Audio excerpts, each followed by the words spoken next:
is after the cultural Marxism, after the Frankfurt School in the Second World War, they kind of created Marxism 2.0. After 9/11, the Muslims were in trouble. For a while in the United States, people were attacking Muslims all over the place, which is unfortunate, and Muslims were on the back foot.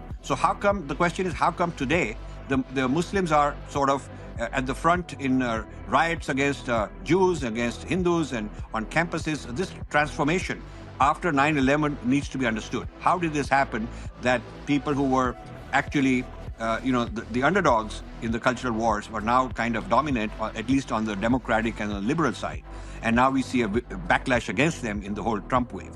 So the way this happened, this woke thing came about, is that there was always this Marxism in the academy, and it wasn't getting traction.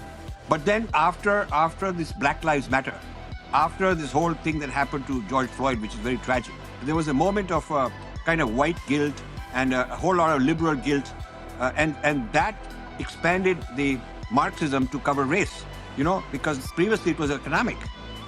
Marx himself said he didn't want it to be race, but suddenly it became like the oppressed are the blacks and the oppressors are the whites. And the Muslims joined in with the blacks and said, okay, we are also oppressed.